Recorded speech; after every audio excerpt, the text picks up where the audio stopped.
سامعین محترم، معززین علاقہ، میں نے آپ لوگوں کے سامنے قرآن کریم کی سورۃ الاعراف سپارہ نمبر 9 آیت نمبر 154 سے لے کر 157 تک 3 آیتیں تلاوت کی ہیں۔ ان 3 آیتوں کا خلاصہ آپ کے سامنے رکھ دوں گا، پھر تیسری آیت کے اندر اس کے ایک ٹکڑے پر انشاءاللہ آج گفتگو ہوگی۔ ان 3 آیتوں کا خلاصہ یہ ہے کہ جب موسیٰ علیہ السلام کی قوم نے بچھڑے کی عبادت کی اور پھر اللہ کی طرف سے ان کے لیے سزا مقرر ہوئی، کچھ کو قتل کر دیا گیا، پھر موسیٰ علیہ السلام نے تلافی کے لیے 70 آدمیوں کو ساتھ لیا اور پہاڑی پر چلے گئے اور اللہ کے سامنے فریاد کرنے لگے اور معافی مانگنے لگے۔ تو پھر موسیٰ علیہ السلام نے کہا کہ اے اللہ، ہمارے لیے وَاكْتُبْ لَنَا فِي هَذِهِ الدُّنْيَا حَسَنَةً، کہ اپنی رحمت میں سے خاص حصہ ہمارے لیے لکھ دے۔ اللہ رب العزت نے ارشاد فرمایا کہ موسیٰ، ایک تو میری وہ رحمت ہے جو تمام چیزوں کو شامل ہے، پوری کائنات کے انسانوں کو، پوری کائنات کے ایک ایک ذرے کو شامل ہے، وہ تمہارے لیے بھی ہے، اور ایک میری وہ رحمت ہے جو خاص ہے، وہ حضور صلی اللہ علیہ وسلم ہے اور ان کی امت کے لیے ہے۔ تو یہ اللہ رب العزت نے موسیٰ علیہ السلام کو ارشاد فرمایا، اور ساتھ میں پھر اس نبی یعنی حضور صلی اللہ علیہ وسلم کی خصوصیات بیان فرمائی کہ وہ نبی کون سے ہیں۔ الذین یتبعون الرسول النبی الامی الذی یجدونہ مکتوبا عندہم فی التوراۃ والانجیل، کہ موسیٰ وہ جو قوم ہوگی وہ اس نبی کی صفات کو تورات اور انجیل میں لکھا ہوا پائیں گے، اور اس نبی کی خاصیت یہ ہے یحل لہم الطیبات ویحرم علیہم الخبائث، کہ وہ پاکیزہ چیزوں کو اپنی امت پر حلال کرے گا اور گندی چیزوں کو اپنی امت پر حرام قرار دے گا، یہ پہلی۔ اور یأمرہم بالمعروف وینہاہم عن المنکر، وہ نبی اچھے کاموں کا حکم دے گا اور برے کاموں سے منع کرے گا۔ اور تیسری خصوصیت اس کی یہ ہوئی وَيَزَعُ عَنْهُمْ إِسْرَهُمْ وَالْأَغْلَالَ الَّتِي كَانَتْ عَلَيْهِمْ، کہ وہ نبی ان لوگوں کے کندھوں پر جو جاہلیت کا بوجھ پڑا ہوا ہوگا اور ان کی گردنوں کے اندر جو جاہلیت کا طوق پہنا ہوا ہوگا وہ ان سے ہٹا دے گا، یہ اس نبی کی خاصیت ہوگی۔ پھر ان کی وہ امت کیسے ہوگی، فرمایا ان کی بھی 4 خصوصیتیں بیان کر دیتا ہوں۔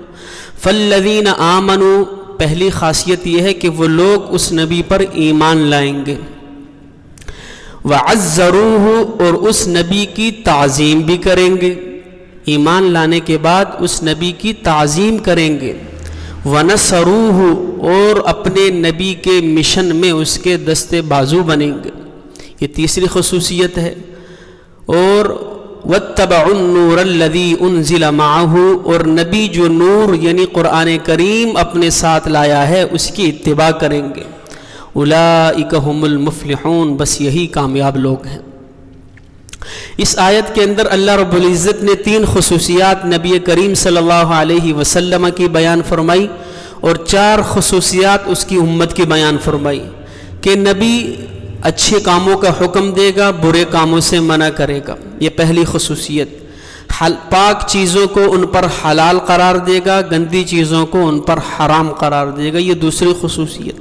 اب بنی اسرائیل کے اندر ایسی کئی پاکیزہ چیزیں تھیں جو اس امت پر ان کے گناہوں کی وجہ سے حرام قرار دے دی گئی تھی، چربی ان پر حرام تھی، ان کو بطور سزا ان پر حرام قرار دے دی گئی تھی۔ ہفتے کے دن شکار کرنا حالانکہ حلال ہے لیکن ان کے سزا کے طور پر ان پر حرام قرار دے دیا گیا تھا۔ جہاد کی مال جو مال غنیمت ہے وہ حلال ہے لیکن اس قوم پر وہ حرام تھا، جائز نہیں تھا ان کے لیے۔ صدقے کا مال کھانا غریب کے لیے حلال ہے لیکن وہ امت نہیں کھا سکتی تھی، ان پر حرام تھا۔ تو حضور صلی اللہ علیہ وسلم نے اپنی شریعت کے اندر آ کر وہ تمام چیزیں اپنی امت پر حلال قرار دے دی۔ اور ایسی چیزیں جو حرام تھی، ناپسندیدہ چیزیں تھیں، بری چیزیں تھیں، شراب تھی، مسلمان بھی شروع اسلام کے اندر پیا کرتے تھے، اللہ کے نبی صلی اللہ علیہ وسلم نے آ کر ان پر وہ حرام قرار دے دی۔ یہ اس نبی کی خصوصیت۔ اگلا جو ٹکڑا ہے وَيَزَعُ عَنْهُمْ إِسْرَهُمْ وَالْأَغْلَالَ الَّتِي كَانَتْ عَلَيْهِمْ۔ آج کا ہمارا موضوع بھی یہی ہے کہ اس نبی کی خاصیت یہ ہے کہ وہ ان کے اوپر جو کندھوں کے اوپر بوجھ لدا ہوا ہوگا اس امت کے، وہ ان سے ہٹا دے گا۔ اسرہم کا لفظ استعمال کیا۔ اسرا بھی بوجھ کو کہتے ہیں اور حمل بھی بوجھ کو کہتے ہیں، دونوں میں فرق ہے۔ حمال اور حمل ایسا بوجھ کہ جسے آدمی اٹھائے تو لے کر چل سکے۔ حمال جو سامان اٹھانے والا، عربی میں اس کو حمال کہتے ہیں۔ وہ جب بوجھ اٹھاتا ہے تو وہ اپنے کندھوں پر اپنے مقام تک لے جا سکتا ہے، وہ اتنا بوجھ ہوتا ہے۔ حمل عورتیں جب امید سے ہوں تو حمل کہتے ہیں، وہ اس قدر بوجھ ہوتا ہے کہ عورتیں اس کو مخصوص ایام تک اٹھا سکتی ہیں۔ لیکن اسرہم، اسر وہ بوجھ ہے کہ جب وہ انسان کے کندھوں پر رکھ دیا جائے تو وہ اس سے آگے قدم نہ اٹھا سکے بلکہ دب کر رہ جائے۔ تو اللہ نے یہاں پر حمل کی جگہ اسر کا لفظ استعمال کیا۔ اسرہم وَيَزَعُ عَنْهُمْ إِسْرَهُمْ وَالْأَغْلَالَ الَّتِي كَانَتْ عَلَيْهِمْ، اور جاہلیت کا وہ طوق جو ان کے گلوں کے اندر پہنا ہوا ہوگا، حضور ان کو اس سے آزادی دلائیں گے۔ اس زمانے کے اندر بھی تھا، آج کے زمانے کے اندر بھی ہے۔ حضور صلی اللہ علیہ وسلم نے آ کر ان لوگوں کو ان بوجھوں سے آزاد کروایا۔ بیٹی بوجھ تھی اس زمانے کے اندر، بیٹی عیب تھی، بیٹی شرم کا ذریعہ تھی، لیکن حضور صلی اللہ علیہ وسلم نے آ کر تعلیم دی کہ بیٹی بوجھ نہیں ہے، بیٹی تو رحمت ہے۔ جس بیٹی کو وہ لوگ زندہ دفن کیا کرتے تھے، حضور صلی اللہ علیہ وسلم نے آ کر بتلایا کہ یہ بیٹی تو کندھوں پر بٹھانے والی چیز ہے، یہ تو اس لائق ہے کہ اس کا ماتھا چوما جائے، تم اس کو زمین کے اندر زندہ دفن کر دیتے ہو، یہ بوجھ نہیں ہے، یہ رحمت ہے۔ تو اللہ کے نبی صلی اللہ علیہ وسلم نے آ کر یہ تعلیم دی، اور ان کی امت کی خصوصیت یہ ہے کہ وہ امت اس پر ایمان لائے گی، اس نبی پر، اور اس نبی کی تعظیم کرے گی۔ ایک ہے محبت اگر تعظیم سے خالی ہو تو وہ محبت بھی قابل قبول نہیں ہوتی۔ محبت ایسی ہو کہ اس کے اندر تعظیم بھی ہو، جیسے صحابہ نے کر کے دکھائی ہے۔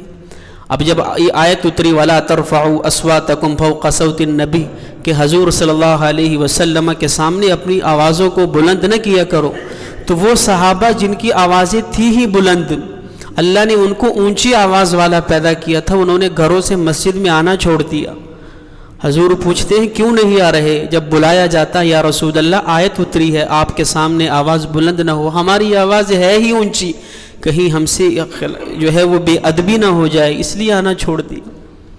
صحابہ سے پوچھا جاتا ہے تم عمر میں بڑے ہو یا رسول اللہ عمر میں بڑے ہیں؟ حالانکہ عمر میں وہ بڑا ہے، جواب کیا دیتا ہے؟ میری ماں نے مجھے پہلے جانا ہے لیکن بڑے رسول اللہ صلی اللہ علیہ وسلم۔ یہ ان کا انداز ہوا کرتا تھا، یہ محبت، یہ تعظیم۔ اور فرمایا وَنَصَرُوهُ، اور رسول اللہ نے جو مشن دیا ہے اس کے اندر وہ امت ان کا دستے بازو بنے گی، اس مشن کو آگے لے کر چلے گی۔ وہ مشن کیا تھا؟ یأمرہم بالمعروف، یہاں اللہ کہہ رہے ہیں کہ وہ نبی اچھے کاموں کا حکم دے گا، برے کاموں سے منع کرے گا۔ چوتھے سپارے کے اندر اللہ کہہ رہے ہیں یأمرون بالمعروف وینہون عن المنکر، اس کی جو امت ہوگی وہ بھی اچھے کاموں کا حکم دے گی، برے کاموں سے منع کرے گی، کہ ان رسول اللہ کے دستے بازو بنیں گے۔ اور آگے ارشاد فرمائے وَاتَّبَعُوا النُّورَ الَّذِي أُنزِلَ مَعَهُ، اور رسول اللہ جو نور جو قرآن کریم ساتھ لے کر آئے ہیں اس قرآن کریم کی اتباع کریں گے۔ قرآن کو صرف اس لیے نہیں پڑھیں گے کہ اس سے ثواب ملے گا، ثواب کی نیت سے پڑھ لیا، چوم کر واپس رکھ دیا، یہ قرآن کا فائدہ ہے، قرآن کا مقصد نہیں ہے۔ قرآن کریم کو اس لیے نہیں پڑھا جائے گا کہ کوئی مر چکا ہے آؤ اس کو پڑھتے ہیں تاکہ اس کے لیے ایصال ثواب مل جائے۔ قرآن کریم کو صرف اس لیے نہیں پڑھا جائے گا کہ قرآن کو صبح دکان کے اندر لگا دو تاکہ دکان کے در و دیوار یہ قرآن کو سنے اور اس کے اندر برکت پیدا ہو جائے۔ قرآن کا مقصد نہیں ہے، یہ قرآن کے فوائد ہیں، قرآن کا مقصد تو ہدایت ہے، یہ قرآن ہدایت کے لیے اترا ہے۔ تو اس قرآن کی اتباع کریں گے۔ اور آگے ارشاد فرمایا اولئک ھم المفلحون، حقیقت میں یہی کامیاب لوگ ہیں۔ تو رسول اللہ صلی اللہ علیہ وسلم نے جو بوجھ امت کے کندھوں سے ہٹایا تھا، آج پھر امت نے اپنے کندھوں پر سوار کر لیا۔ تب رسول اللہ نے یہ بتایا تھا کہ بیٹی بوجھ نہیں ہے، آج ہم نے یہ ثابت کر دیا کہ غریب کی بیٹی اس کے لیے اب بھی بوجھ ہے۔ رسول اللہ نے بتلایا تھا کہ بیٹی بوجھ نہیں ہے، جو طریقہ رسول اللہ نے ہمیں سکھلایا تھا۔ آج ہمارے رسومات نے یہ بتا دیا ہے کہ جس گھر کے اندر بیٹی پیدا ہو جائے اس گھر میں والدین کی نیندیں حرام ہو جاتی ہیں۔ اس لیے نہیں کہ ان کی بیٹی ان کو محبوب نہیں ہے، بلکہ فکر یہ لگ جاتی ہے کہ اس کے ہاتھ کہاں سے پیلے کروں گا۔ جو معاشرے کے اندر جو طرز چل پڑا ہے، جو رسومات چل پڑی ہیں، آج جس گھر کے اندر 4 بچیاں پیدا ہو جائیں، اس باپ کی ساری عمر اس چیز میں گزر جاتی ہے کہ ان بچیوں کو ودا کیسے کروں۔ آج بچیاں غریب پر بوجھ بنتی جا رہی ہیں، ہمارے اصولوں کی وجہ سے، ہمارے رسومات کی وجہ سے، ہمارے معاشرے کی وجہ سے آج ہماری بیٹیاں ہم پر بوجھ بن رہی ہیں۔ کیا یہ رسول اللہ صلی اللہ علیہ وسلم کے اخلاق ہیں؟ کیا رسول اللہ صلی اللہ علیہ وسلم نے ہمیں یہ سکھایا ہے؟ تو سب سے پہلے ہمارا شادی بیاہ کے متعلق جو رسومات ہیں اس پر گفتگو ہوگی، اور اس کا آغاز ہمارے معاشرے کے اندر منگنی سے ہوتا ہے۔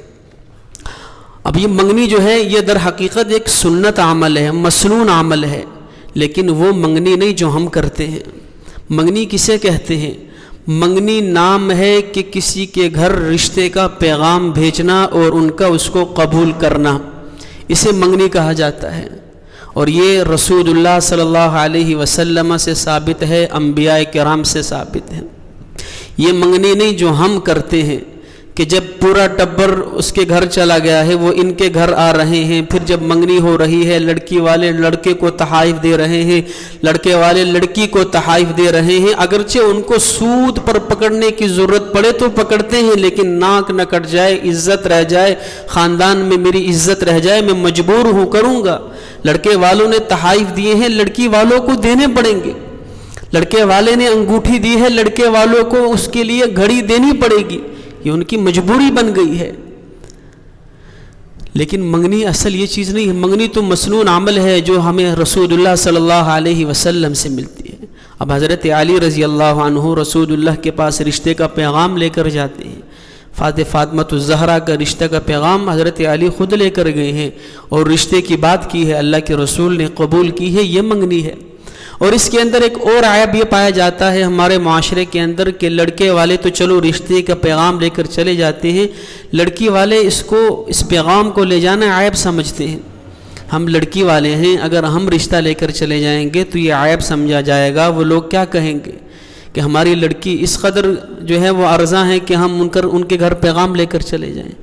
حالانکہ اس چکر کے اندر لڑکی کے بال بھی سفید ہو رہے ہیں، لڑکے کے بال بھی سفید ہو رہے ہیں، وہ اپنی غیرت اور انا کا مسئلہ بنا کر بیٹھے ہیں، یہ اپنی غیرت اور انا کا مسئلہ بنا کر بیٹھے۔ کوئی عیب نہیں ہے اس کے اندر، اگرچہ لڑکے والے پیغام لے کر چلے جائیں یا لڑکی والوں کو مناسب جگہ رشتہ ملے وہ پیغام لے کر چلے جائیں۔ اب شعیب علیہ السلام اللہ کے پیغمبر ہیں، موسیٰ علیہ السلام کو دیکھا تو خود پیغام لے کر آئے کہ موسیٰ انی ارید ان انکحک ابنتی ہاتین، کہ موسیٰ میری 2 بیٹیاں ہیں، میں چاہتا ہوں کہ میں ایک کا نکاح ان میں سے آپ کے ساتھ کر دوں۔ تو ایک اللہ کا پیغمبر اور دوسرے اللہ کے پیغمبر کے پاس اپنی بیٹی کا رشتہ لے کے جا رہا ہے، یہ منگنی ہے، اور یہ انبیاء کرام سے ثابت ہے۔ اور حضور صلی اللہ علیہ وسلم کے پاس حضرت علی رضی اللہ عنہ رشتے کا پیغام لے کر جا رہے ہیں، یہاں لڑکے والا لے کے جا رہا۔ حضرت ختیجہ رضی اللہ عنہا نے خود رسول اللہ کے پاس نکاح کا پیغام بھیجا، یہاں لڑکی والے بھیج رہے ہیں۔ تم منگنی مسنون ہے کون سی؟ جب شریعت کے مطابق ہو، ہماری والی نہیں کہ جس کے اندر لڑکی والوں کی کمر ٹوٹ جاتی ہے اس خواہشات کو، فرمائشوں کو پورا کرتے ہوئے۔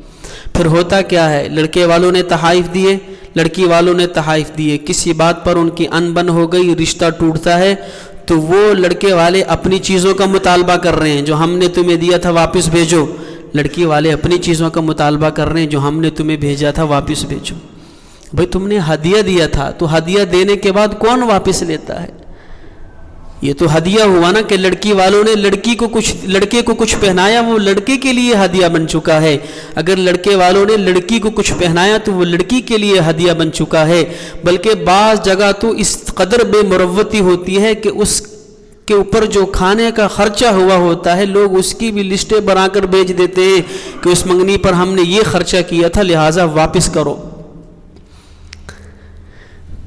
تو جب شریعت کے مطابق ہوگی، سادہ ہوگی، جس طرح رسول اللہ نے بتائی ہے، اس پر خرچے نہیں ہوں گے، اس پر انگوٹھیاں نہیں پہنائی جائیں گی، اس پر لڑکے کو تحائف نہیں دیے جائیں گے، اس پر کھانے کا انتظام نہیں ہوگا، تو خدا نخواستہ اگر کل کو وہ ٹوٹتی بھی ہے تو کسی کو کسی سے کوئی شکوہ گلہ نہیں ہوگا. جب 1 روپے کا خرچہ اس پر نہیں ہوا، لڑکے والے آئے ہیں، بات ہوئی ہے، رشتہ طے ہو چکا ہے، وہ واپس خالی ہاتھ چلے گئے، تو اس میں اگر کل کو وہ نہیں بنتی، دونوں کی رشتہ ٹوٹ جاتا ہے، تو نہ لڑکی والوں سے کوئی مطالبہ ہے نہ لڑکے والوں سے کوئی مطالبہ ہے.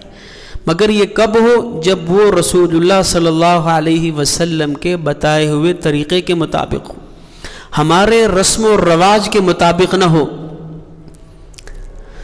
دوسری چیز، منگنی ہو چکی ہے، اس کے بعد دوسرا مرحلہ آتا ہے، وہ ہے نکاح کا.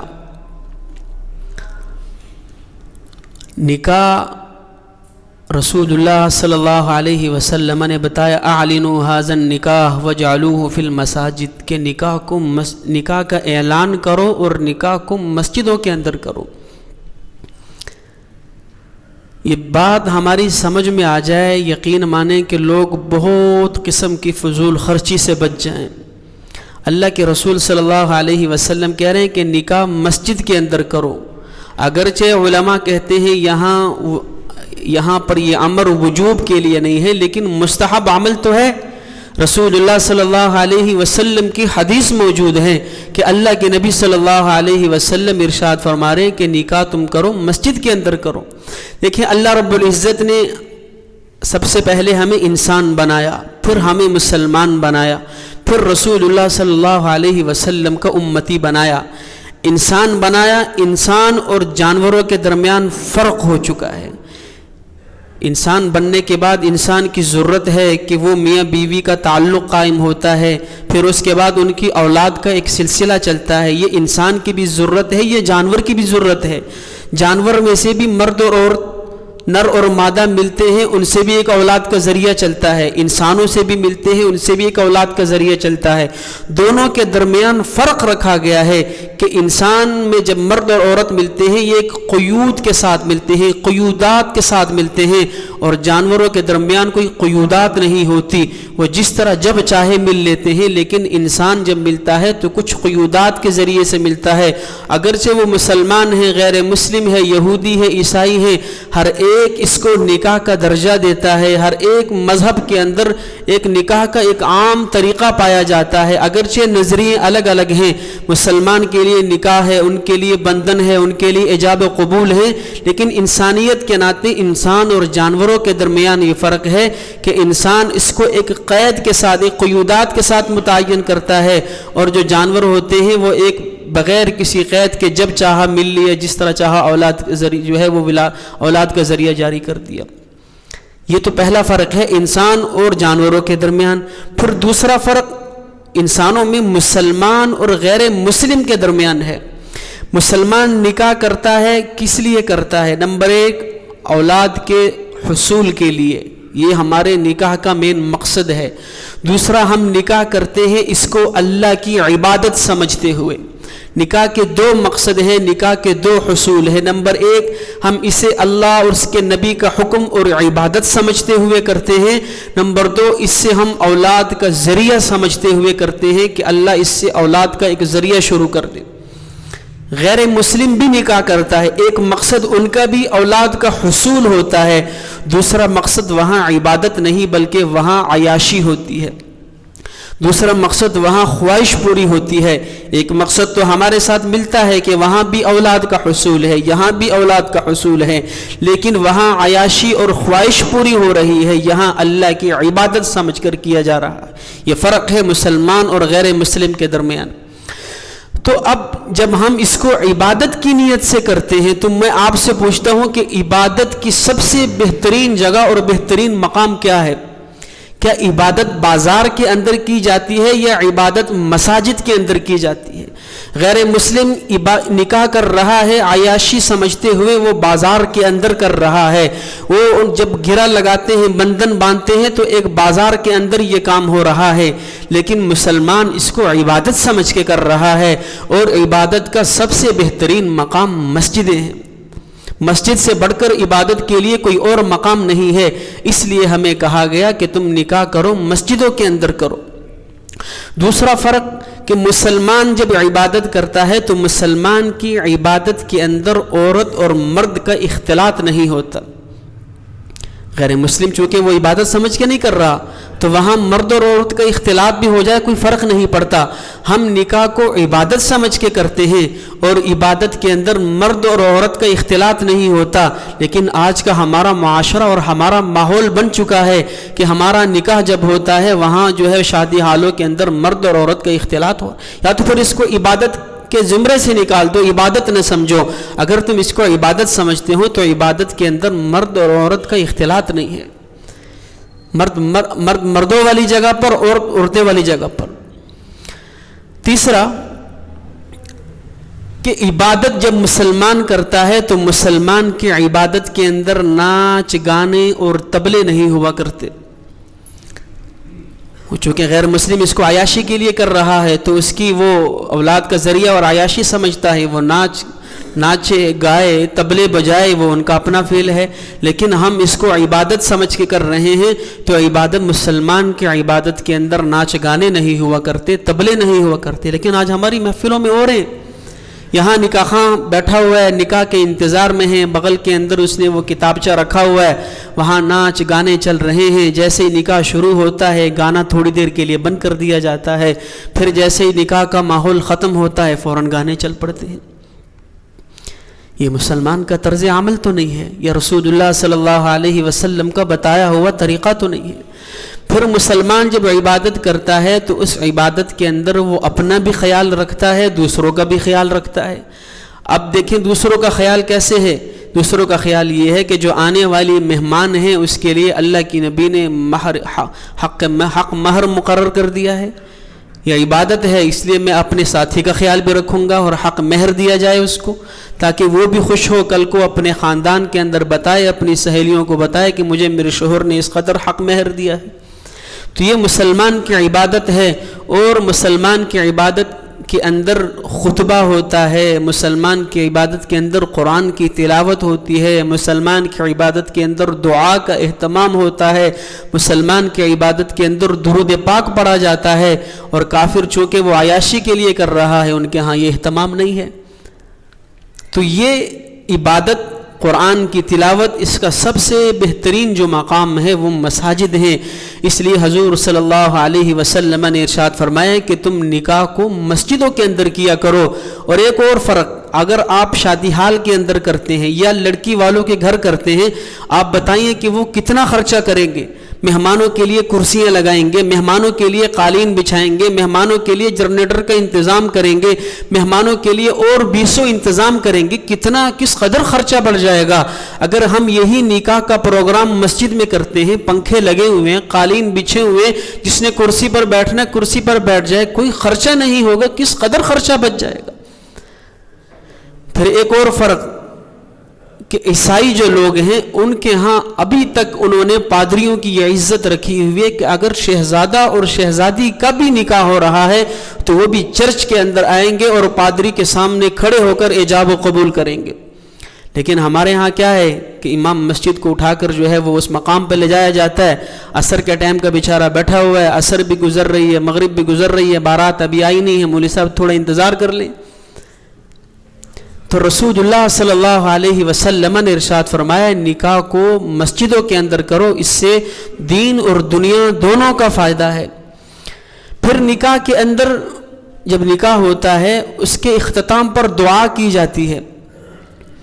دعا کیا کی جاتی ہے؟ اللہ ان کو نیک اور صالح اولاد عطا فرما، ان دونوں کی زندگیوں میں خوشیاں عطا فرما، حاسدین کے حسد سے ان کی حفاظت فرما، دونوں خاندانوں میں محبت اور اتفاق نصیب فرما۔ یہ دعا ہر مقام، ہر نکاح کے اختتام پر کی جاتی ہے۔ تو میں آپ سے پوچھتا ہوں، جو وہاں کا ماحول ہوتا ہے، آج کل جیسا ہمارا معاشرہ ہے کہ گانے تھوڑی دیر کے لیے بند کر دیے جاتے ہیں کہ گانے کو روک دو، صرف دعا ہونے والی ہے، ہر طرف قہقہے لگ رہے ہیں، عورت اور مرد کا اختلاط ہے، سگریٹ کے دھوئیں اڑ رہے ہیں، اور یہاں پر وہ ہاتھ اٹھا کر دعا کر رہا ہے، کیا یہ دعا کا ماحول ہے؟ کیا یہ دعا قبول ہوگی؟ دعا کا اپنا ماحول ہوتا ہے، اور وہ ماحول مسجد کا ماحول ہے۔ ہم نے اس دعا کو اس قدر اہمیت دی کہ سگریٹ کے دھوئیں اڑ رہے ہیں، قہقہے لگ رہے ہیں، عورتیں جو ہے وہ بغیر دوپٹے کی کھڑی ہیں، جہاں ویسی رحمت کا فرشتہ نہیں آتا، گانوں کو 10 منٹ کے لیے بند کر دیا جاتا ہے، اور مولوی صاحب بیچارہ ہاتھ اٹھا کر سمجھ بھی نہیں آ رہی کہ کسی نے کیا سنا ہے، بس ہاتھ اٹھائے سر پہ پھیرے، جی دعا ہو گئی۔ دعا کا اپنا ماحول ہوتا ہے، اور وہ ماحول سب سے بہترین ماحول مسجدیں ہیں۔ اسی لیے اللہ کے رسول صلی اللہ علیہ وسلم نے ارشاد فرمایا کہ دعا نکاح کو مسجد کے اندر کرو، خرچہ بچے گا، دعا کرو گے، دعا قبول ہوگی۔ جو ہے وہاں خواتین کا نظام نہیں ہوگا، وہاں پر گانے بجانے نہیں ہوں گے۔ اسی لیے تو رسول اللہ صلی اللہ علیہ وسلم نے ہمیں ارشاد فرمایا۔ اور اس سے کس قدر بوجھ ہٹ جائے گا اس لڑکی کے ماں باپ سے، اس لڑکی کے والدین سے کس قدر خرچہ کم ہو جائے گا جب آپ حضرات نکاح یہاں پڑھایا اور یہیں سے سارے مہمان واپس رخصت ہو گئے، اور اس کے بعد صرف لڑکی کے گھر والوں نے یا صرف دلہا گیا اور اس کی والدہ گئی اور لڑکی کو وہاں سے اٹھایا اور اپنے گھر لے گئے۔ کس قدر پاکیزہ ماحول بن جائے گا، کس قدر بہترین ماحول بن جائے گا۔ تو اللہ کے رسول صلی اللہ علیہ وسلم نے ارشاد فرمایا کہ نکاح کو مسجد کے اندر کرو۔ پھر ارشاد فرمایا کہ نکاح کی جو دعوت ہے لڑکی والوں کی طرف سے کوئی دعوت شریعت کے اندر نہیں ہے۔ اسی لیے تو آج ہمارا غریب پسرا بیٹی کو بوجھ سمجھتا ہے، بیٹی پیدا ہو جائے اس کی رات کی نیندیں حرام ہو جاتی ہیں، کہاں سے پورے کروں اتنے خرچے۔ لڑکی والوں کی طرف تو دعوت بنتی نہیں ہے، آپ کس زمرے کے اندر اس سے دعوت کھا رہے ہیں، کس خوشی کے اندر اس سے دعوت کھا رہے ہیں۔ دیکھیں شادی کی دعوت صرف ایک دعوت ہے اور وہ ولیمہ ہے، اس کے علاوہ اور کوئی دعوت نہیں ہے۔ رسول اللہ صلی اللہ علیہ وسلم نے ارشاد فرمایا اولیموا ولو بشاۃ، تم ولیمہ ضرور کرو اگرچہ وہ ایک بکری ہی کیوں نہ ہو۔ عرب کے اندر تو یہ کم سے کم غریب آدمی کی مقدار ہے کہ لوگوں کے پاس بکریوں کے ریوڑ ہوا کرتے تھے، بڑا ہی کوئی فقیر مسکین ہوتا اس کے پاس شاید ایک بکری ہوتی۔ اللہ کے نبی اسے کہہ رہے ہیں کہ تم ولیمہ ضرور کرو اگرچہ تمہارے پاس ایک بکری ہی کیوں نہ ہو۔ لڑکی والوں کی طرف سے کوئی دعوت ہوتی تو اللہ رسول اللہ بتا نہ دیتے؟ اگر لڑکے والے کی طرف سے اتنے تاکید کر کے جا رہے ہیں تو اللہ کے رسول لڑکی والوں کی طرف سے نہ بتا دیتے؟ پھر رسول اللہ نے خود اپنی چاروں بیٹیوں کا نکاح مسجد کے اندر کروایا ہے، تو میں اور آپ کون ہوتے ہیں کہ ہماری بیٹی رسول اللہ کی بیٹیوں سے زیادہ تعظیم والی ہے؟ جب ان کی بیٹی کا نکاح مسجد کے اندر ہو رہا ہے ہم کہتے ہیں جی نہیں میری بیٹی عزت عظمت والی ہے، اس کا نکاح میں مسجد میں نہیں کروا سکتا۔ اللہ کے نبی کی بیٹی سے بڑھ کر ہے، سیدہ فاطمہ سے بڑھ کر ہے، ام کلثوم سے بڑھ کر ہے کہ ان کا نکاح تو مسجد کے اندر ہو رہا ہے، اور ہم اپنی بیٹی کے نکاح کو مسجد کے اندر کروانا عیب سمجھتے ہیں۔ تو رسول اللہ صلی اللہ علیہ وسلم نے ارشاد فرمایا کہ دعوت صرف ایک ہے اور وہ ولیمے کی دعوت ہے، وہ لڑکے والے کی طرف سے ہے۔ آج ہم 150 200 بندہ لے جا کر لڑکی والوں کے گھر میں حملہ کرتے ہیں، حملہ آور ہوتے ہیں، داخل ہوتے ہیں۔ جس بیچارے کے پاس اتنی گنجائش نہیں ہے کہ وہ 2 مہمانوں کا کھانا دے سکے، وہ سود پر پکڑ کر قرضہ پکڑ کر آپ لوگوں کا پیٹ بھر رہا ہوتا ہے کہ میرے مہمان آئے ہیں، کل کو اس گھر کے اندر میری بیٹی نے زندگی گزارنی ہے۔ وہ تو مجبور ہے ہر حالت کے اندر آپ کو کھلائے گا، اگرچہ قرض پکڑ کر کھلا رہا ہے، سود پہ لے کے کھلا رہا ہے، لیکن کھانے والوں کو کچھ شرم آنی چاہیے کہ میں کس زمرے کے اندر اس سے یہ دعوت کھا رہا ہوں۔ دعوت تو صرف لڑکے کی طرف سے ہے، کیوں؟ اس کا گھر آباد ہو رہا ہے، اس کی طرف سے کیوں؟ اس کو اصل خوشی اس کو ہے، بھلا لڑکی والوں کی طرف سے کیا خوشی ہوگی؟ اس کی تو بیٹی گھر سے نکل رہی ہے، لخت جگر گھر سے نکل رہا ہے، نور چشم گھر سے نکل رہا ہے، جس بیٹی کو ساری زندگی اس نے پالا پوسا وہ اس سے دور ہو رہی ہے۔ ایک جانور 5 سال 6 سال گھر میں رکھ لو، بیچنے جاؤ تو انسان کا دل دھڑکتا ہے، آنسو نکل پڑتے ہیں، یہ جانور سے اس قدر مانوسیت ہو جاتی ہے۔ ذبح کرنے لگو تو بچے چیختے ہیں کہ اس جانور کو ذبح کیوں کیا جا رہا ہے۔ جس بچی کو 15-20 سال آپ نے پالا پوسا جدا ہو رہی ہے، ماں کو غشی کے دورے پڑ رہے ہیں، بہنیں رو رہی ہیں، ہیں, بھائیوں اور باپ کی آنکھیں نم ہو رہی ہیں, لیکن یہ لوگ سمجھتے ہیں کہ شاید ان کو بھی خوشی ہے. اس کو کس بات کی خوشی ہے؟ خوشی تو صرف لڑکے والوں کو ہے جس کا گھر آباد ہو رہا ہے. تو تم کس زمرے کے اندر لڑکی والوں سے دعوت کھا رہے ہو؟ دعوت صرف ایک ہے, وہ ولیمے کی دعوت ہے, وہ صرف لڑکے والے کی طرف سے ہے. لیکن آج کے ہمارے معاشرے نے یہ ظلم ڈالا ہے اس بیٹی کے باپ پر کہ جو بیچارہ ساری عمر اس چکر کے اندر کماتے کماتے گزار دیتا ہے کس طرح میں اپنی بیٹی کو ودا کروں اور اس کے ہاتھ پیلے کروں. یہ ہمارا ظلم ہے, یہ ہمارے معاشرے کے اندر بے حد درجہ ظلم ہے. آج کئی گھروں کے اندر بیٹیاں جن کے بالوں میں سفیدی لگ چکی ہے, جو اس خواہش کے اندر بیٹھی ہوئے ہیں ہمارے بھی ہاتھ کب پیلے ہوں گے. لیکن آج ہمارے معاشرے نے اس قدر ظلم کر دیا ہے کہ آسانی کے ساتھ وہ ان گھروں سے نہیں نکل سکتی. تو اس ظلم کو ختم کی جائے, اور اس ظلم کو غریب نہیں ختم کر سکتا. یہ جب اس کی بنیاد تب پڑے گی جب کوئی سرمایہ دار ایسا قدم اٹھائے گا, جب کوئی سرمایہ دار جس کے پاس گنجائش بھی ہے وہ جب کسی غریب کی بیٹی سے نکاح کرے گا اور بغیر کچھ لیے, بغیر بارات کے جب وہ یہ کام کرے گا تب معاشرے کے لیے وہ ایک مثال بنے گا. غریب کرے گا تو لوگ کہیں گے اس کے پاس تو تھا ہی نہیں, اس کی تو مجبوری تھی. یہ قدم اس مالدار اور سرمایہ دار کو اٹھانا پڑے گا. رسول اللہ صلی اللہ علیہ وسلم نے ہمیں غریب کا احساس سکھایا ہے. تو رسول اللہ صلی اللہ علیہ وسلم ارشاد فرمایا ہے کہ دعوت صرف ایک ہے, اور وہ دعوت صرف اور صرف لڑکے والے کی طرف سے ہے, لڑکی کی طرف سے کوئی دعوت نہیں ہے. پھر ہم جب یہ بارات لے کر جاتے ہیں, یہ 150-200 بندے کی بارات لے کے جا رہے ہیں, اس بارات کا تو اسلام کے اندر کوئی تصور ہی نہیں ہے. یہ بارات نکلی کہاں سے ہے؟ یاد رکھیں, جب ہندوستان کے اندر مسلمان اور ہندو ایک ہو کر رہ رہے تھے تو ہندوؤں کے اندر یہ رسم ہے, بلکہ ان کا یہ تھا کہ وہاں بچی کے لیے وراثت کے اندر کوئی حصہ نہیں ہے. یہ تو اسلام نے بچی کو وراثت کا حق دیا ہے. ہندوؤں کے اندر بچی کے لیے وراثت کا کوئی حصہ نہیں ہے. جب وہ اس بیٹی, بلکہ وہاں تو جائیداد بیٹوں کے اندر بھی تقسیم نہیں ہوتی. راجپوتوں کے اندر جائیداد جس کی 100 ایکڑ زمین ہے تو وہ ایسا نہیں ہوتا کہ جس کے 2 بیٹے ہیں 50 ایک کو دے دی, 50 دوسرے کو دے دی, پھر ایک کے 4 بیٹے دوسرے کے 4 بیٹے, بچے گا کیا؟ روب دبدبہ ختم ہو جائے گا. وہ ایسا کرتے تھے کہ ساری زمین بڑے بیٹے کے نام, باقی اس کے کمی کام کرنے والے وہ چھوٹے بھائی بڑے بھائی کے کام کرنے والے لوگ ہوا کرتے تھے. ایک بڑے بیٹے کا نام ساری جائیداد لگا دی جاتی تھی. بیٹی کو تو کچھ ملتا ہی نہیں تھا, لیکن جب بیٹی کو رخصت کرتے تھے تو اس کو کچھ سامان لے کر دے دیا, جسے وہ دان دہیج کہا کرتے تھے کہ یہ اس کا کچھ خیرات ہے, صدقہ ہے جو ہم بیٹی کو مفتے میں دے رہے ہیں. تو یہ ان کی وہ رسم تھی جو انہوں نے نکالی. پھر جب وہ ہندو رشتہ کیا کرتے تھے ایک گاؤں سے دوسرے گاؤں, بیٹی کو ودا کر رہے ہیں, اس کے ساتھ سامان ہوا کرتا تھا, تو رستے کے اندر کچھ ڈاکوؤں کا خوف, کچھ لٹیروں کا خوف. تو یہ لڑکے والے اپنے ساتھ ایک جھتا لے کے جایا کرتے تھے تاکہ سامان بھی محفوظ طریقے سے پہنچا سکیں اور دلہن کو بھی محفوظ مقام پر ہم پہنچا سکیں. وہ جھتا لے کر جایا کرتے تھے, سامان لایا کرتے تھے, اسی جھتے سے بارات بنی اور آج بارات کی شکل نکل پڑی. وگرنہ رسول اللہ صلی اللہ علیہ وسلم کی زندگی سے لے کر اب تک بارات کا کوئی تصور اسلام کے اندر ہے ہی نہیں, نہ ہی جہیز کا کوئی تصور ہے اسلام کے اندر. ایک روایت کے اندر جس کے اندر یہ ملتا ہے کہ فاطمہ الزہرا رضی اللہ عنہا کو رسول اللہ نے جہیز دیا, وہ جہیز کا لفظ لکھ کر جس نے بھی لکھا ہے قوم پر اور امت پر بڑا ظلم کیا ہے. وہ جہیز رسول اللہ صلی اللہ علیہ وسلم نے نہیں دیا. رسول اللہ کیسے ناانصافی کر سکتے تھے کہ ایک بیٹی فاطمہ کو تو جہیز دے دیا, ام کلثوم اور رقیہ کو جہیز نہ دیتے؟ اگر ایک کا تذکرہ ملتا ہے تو باقی تینوں کو کیوں نہیں دیا؟ جب حضرت علی رضی اللہ عنہ رسول اللہ کے پاس رشتے کا پیغام لے کر گئے, اللہ کے نبی نے حامی بھری, پھر نکاح ہوا. نکاح کے بعد کہا کہ علی تمہارے پاس کچھ پیسے ہیں؟ کہا یا رسول اللہ صلی اللہ علیہ وسلم میرے پاس تو پیسے نہیں ہیں. پھر فرمایا تمہارے پاس ایک زرہ تھی وہ کہاں ہے؟ کہا یا رسول اللہ وہ ہے. فرمایا جاؤ اسے فروخت کر کے آؤ یا کسی کے پاس گروی رکھوا کر آؤ, کیونکہ مہر کی رقم تو دینا پڑے گی.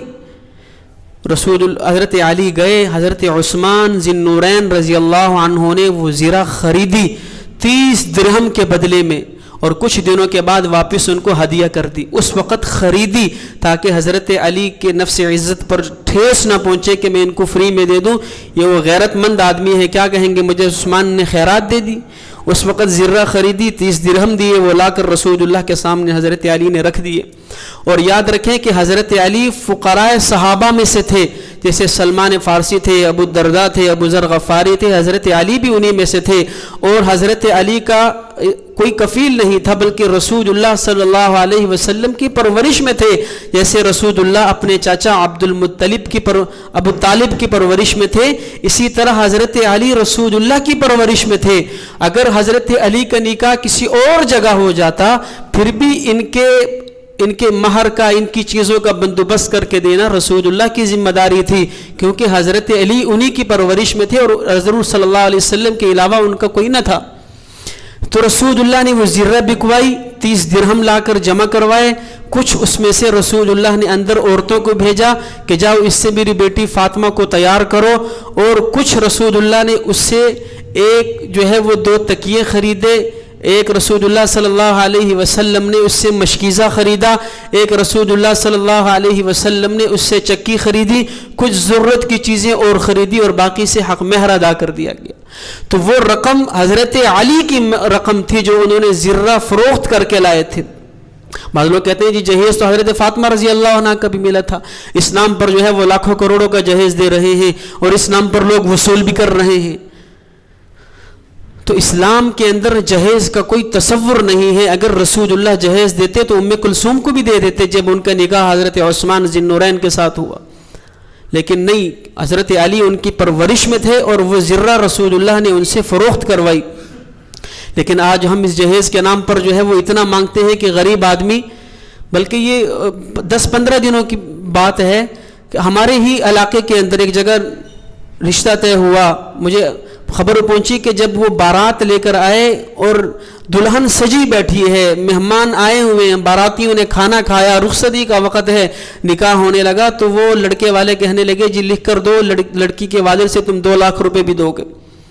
تو وہ لڑکی کا والد غریب آدمی سر پکڑ کر بیٹھ گیا، میں 2 لاکھ کہاں سے دوں گا، میں تو نہیں دے سکتا اتنی رقم۔ تو وہ جس بیچاری کے ہاتھوں پر مہندی لگی ہوئی ہے، دلہن کو جوڑا پہن کر بیٹھی ہے، ان کمبختوں نے اسے وہیں پر چھوڑا اور کہا ہم یہ رشتہ کرتے نہیں، وہیں سے واپس رخصت ہو گئے۔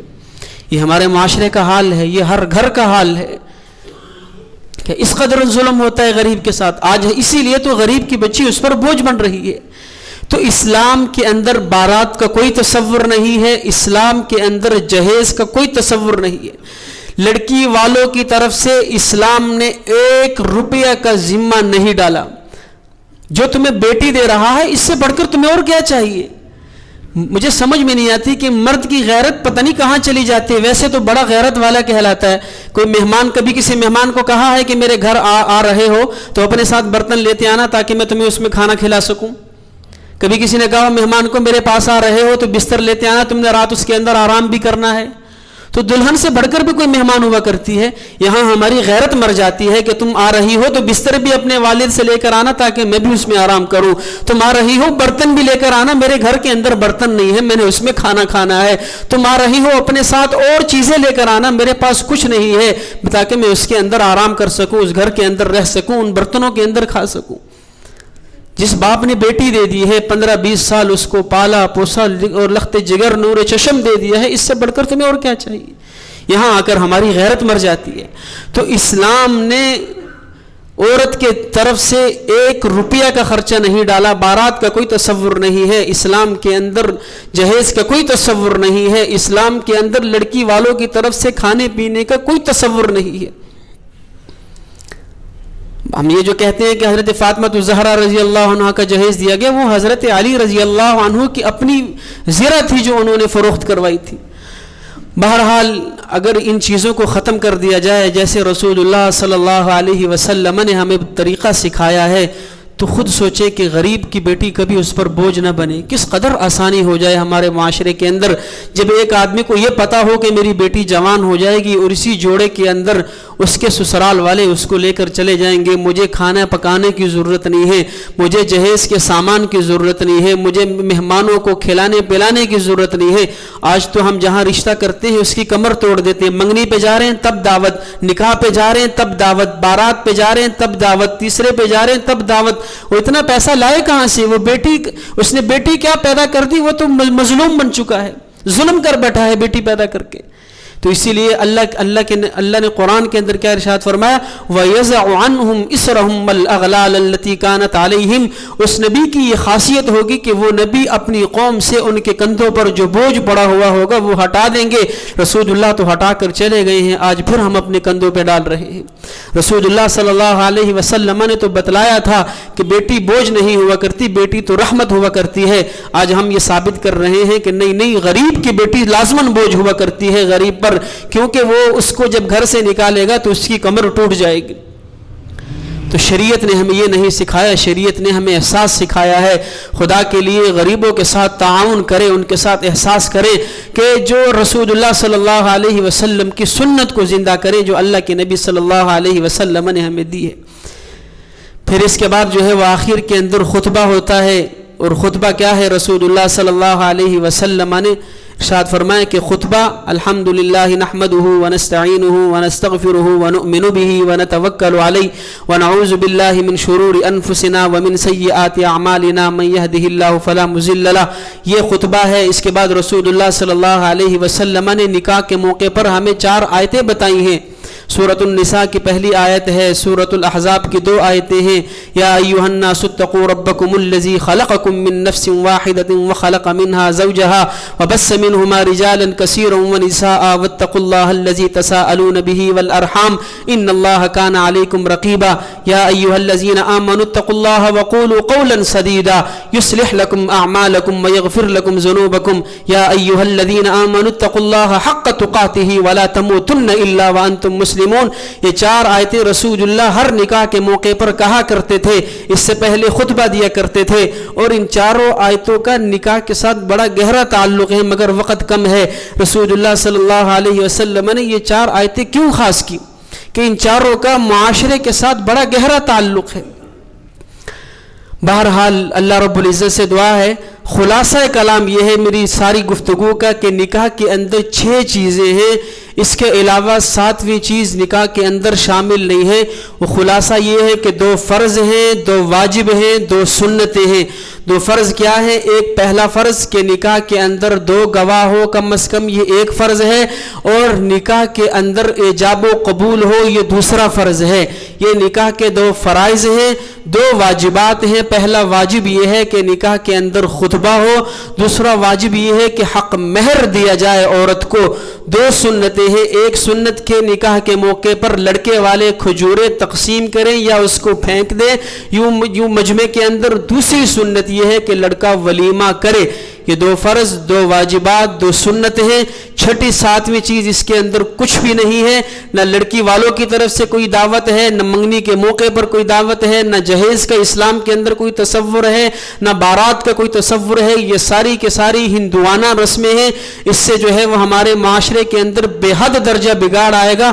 اب خود سوچیں کہ جب بارات گزر رہی ہوگی اور جو ہے وہ گاڑیاں لدی بدی لوگ جا رہے ہیں, 20 گاڑیاں بارات لے کے جا رہی ہیں, اس کے اوپر پھول لگے ہوئے ہیں, ناچ گانے چل رہے ہیں, اور جن گلیوں سے وہ گزرے گی ان گلیوں کے اندر پتہ نہیں ایسے کئی غریب کی بیٹیاں ہوں گی کہ جو ترس رہی ہوں گی کاش میرا بھی نکاح ہو جائے, میں کب اس گھر سے جو ہے وہ رخصتی میری ہوگی, کب میرے ہاتھ پیلے ہوں گے. جب وہ دیکھیں گی, ان آوازوں کو سنیں گی, تو وہ رات کو روئیں گی نہیں, ان کے آنسو نہیں نکلیں گے کاش میرا باپ بھی مالدار ہوتا, میرے لیے بھی جہیز بنا سکتا, یا ہم بھی امیر ہوتے, آج میں بھی کسی کے گھر رخصت ہو کر چلی جاتی.